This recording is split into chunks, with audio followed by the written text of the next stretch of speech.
Here is the recap of the first and second seasons of Only Murders in the Building.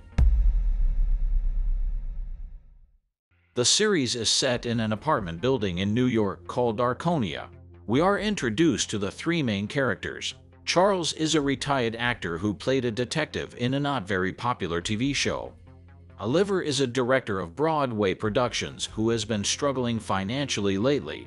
And Mabel is a young girl who has come to visit her aunt in Arconia to renovate her apartment. One night someone pulls the fire alarm and the residents have to evacuate. The three neighbors, who have only met in the elevator, decide to get acquainted, and it turns out that they listen to the same crime podcast. Back in Arconia, they learn that there has been a murder in the house. The curious heroes decide to sneak by and look at the incident. It turns out their neighbor Tim Kono was murdered, and they saw him in the elevator a couple hours ago. Furthermore, Detective Williams says that the man took his own life. However, the heroes doubt it, as a lot of evidence disproves it. For example, an unknown guy in a light-colored hoodie, who at the time of the emergency alarm went up to the floor of the murdered man, or a missing garbage bag. They then decide to create their own podcast where they will investigate the murder on live. We learn that Mabel actually knew Tim Kono. When they were kids, they used to play detectives in this building, and when they grew up they met another couple, Zoe and Oscar. One Christmas day, their friend fell off the roof. Tim told the police that he saw her boyfriend Oscar push her off. However, Mabel knew he was lying. Oscar was sent to jail, and the heroine stopped communicating with Tim Kono. In the present, the heroes try to find out more about the victim and sneak into his apartment. On the floor, they find the bloody prints of their neighbor Howard's cat and make him the prime suspect.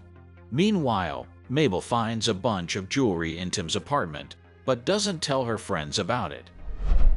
The heroes visit Howard, but it turns out he couldn't have committed the murder because he is very afraid of blood. We learn that his cat died for some reason while visiting Tim's apartment. Howard thinks that she could have been poisoned, but the heroes do not give his words any weight. Oliver is still struggling with money and visits his old friend Teddy, who also lives in Arconia. The hero convinces him to sponsor their podcast, and eventually Teddy agrees. However, upon returning home, the man finds a mysterious note telling them to stop investigating.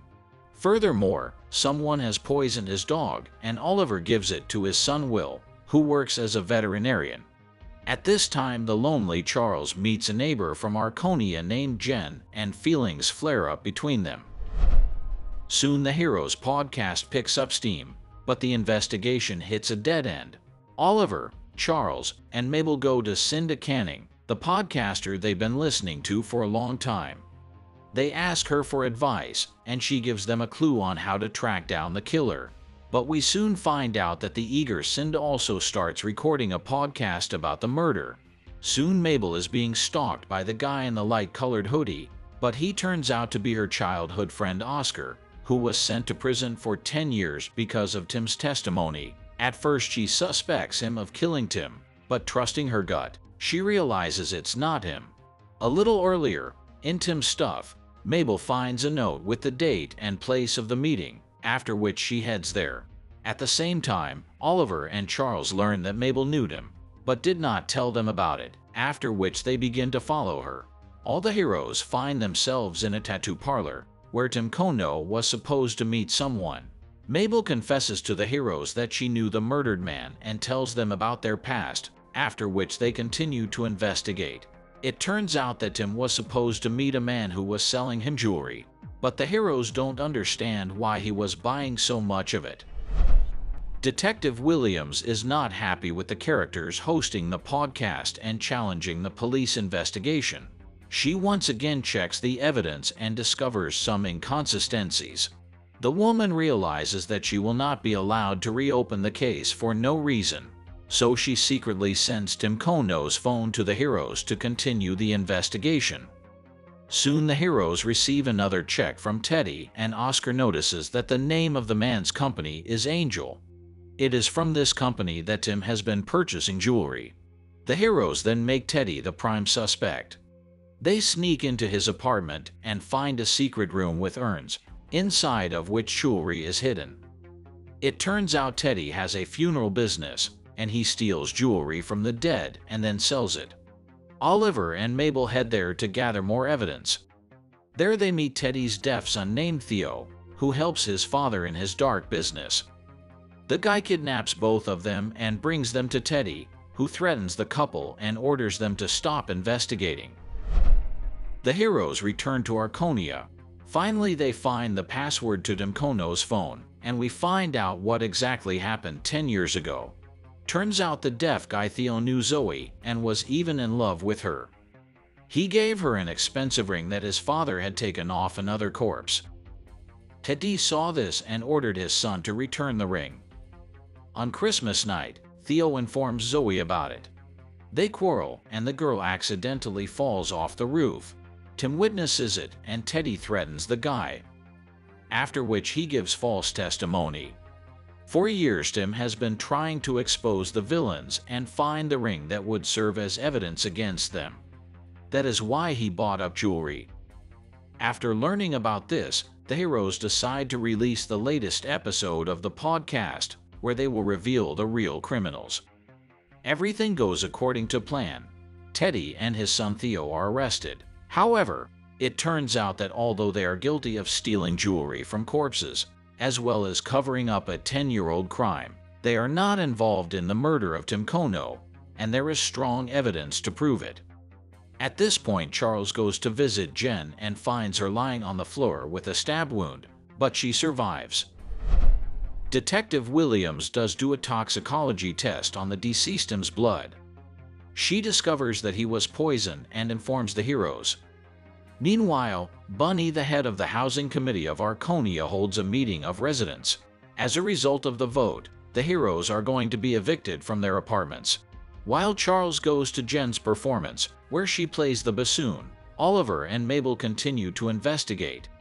They learn that Tim had a lover from Arconia, and they start going through the deceased's personal stuff.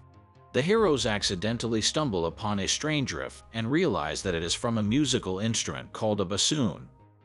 Oliver and Mabel figure out that the killer is Jen, and she killed Tim just out of jealousy. They run to Charles' apartment, where they find him paralyzed, but alive. Going down to the basement, the heroes see that Jen is trying to poison the whole house by putting a poisonous substance down the chimney. The trio of detectives stop the woman, and she is arrested by the police. Afterwards, the residents honor them as heroes. Mabel, Oliver, and Charles record the latest episode of the podcast, then go to celebrate on the roof.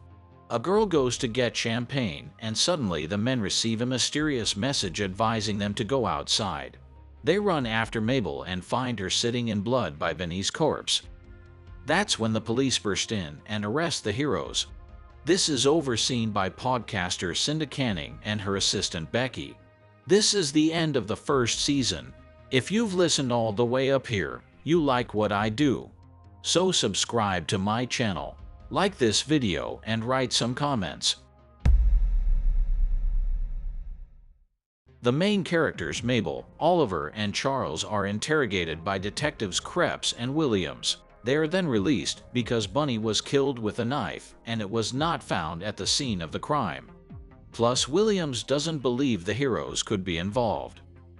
Back home, they discover that Cinda Canning recorded a podcast about them and made them look bad. So the trio of detectives decide to record a second season and tell their story while solving a new crime. Sneaking into Bunny's apartment, they find out that she had some very valuable painting that someone stole. Returning to Charles, they find it at his house and realize that the criminal wants to set them up. At the memorial service, they meet an elderly woman who informs them that she is the rightful owner of the painting. However, when the heroes show her the painting, she says that it is a reproduction. The woman asks to find the original and leaves. We are shown Benny's last day before her death.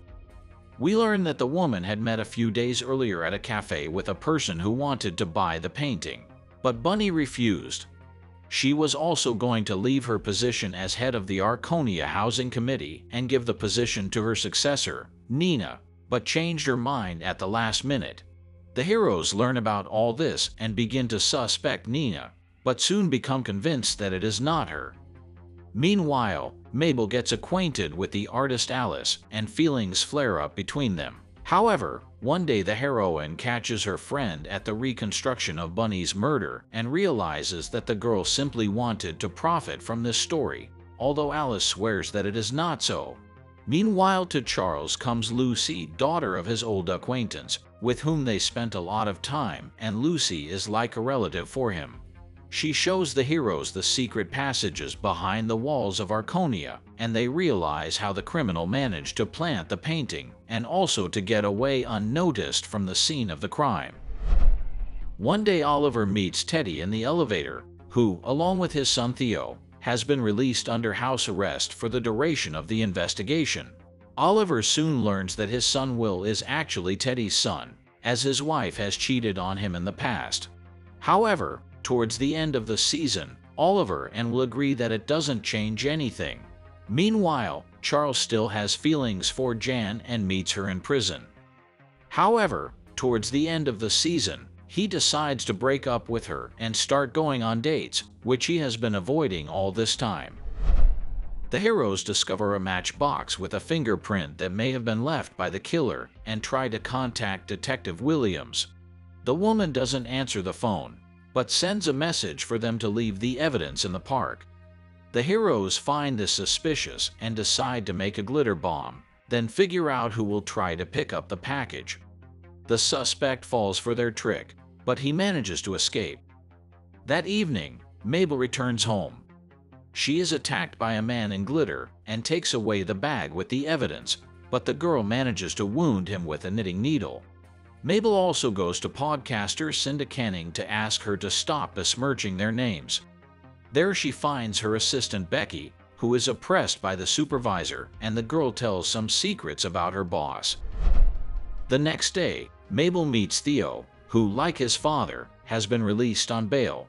Theo wants to atone for his sins and intends to help the heroine find the criminal. They manage to recover the bag, but the matchbox has already disappeared from it. In the evening, the lights go out in Arconia, and the trio of heroes hurry to Charles's apartment, as they fear that the killer may attack Lucy. However, the girl manages to hide from the criminal in the secret tunnels of the building. When the lights come on, the heroes meet Detective Krebs, and Mabel notices glitter on him. The next day she finds him at the gym and tries to get him to talk, but he won't spill. The girl guesses that he is too stupid to set up such a crime and assumes that he is working with Cinda Canning. The heroes think this couple is setting up murders and record podcasts just the way they want them to. Oliver, Charles, and Mabel decide to organize a party where they will announce on air who the killer really is. They call Cinda Canning and her assistant Becky, as well as the artist Alice. The characters put on quite a show. At first we think that the criminal is Cinda, but then they blame it on Alice. Since it was she who wanted to buy the painting from Bunny, the original of which the heroes did find. The girl takes out a knife and kills Charles. However, in the end it turns out that it was all set up to Becky to talk and confess to the murder. Turns out she hated her boss because she underestimated her. Becky wanted to do her own podcast, and together with her lover Detective Krebs killed Bunny, framing the characters. Oliver, Charles, and Mabel expose the killers again, after which the villains are arrested. A year later, Oliver puts on a play on Broadway, during the premiere of which someone kills the lead actor. This is the end of the second season. Don't forget to subscribe to the channel and click the like button. Thanks for watching. Goodbye.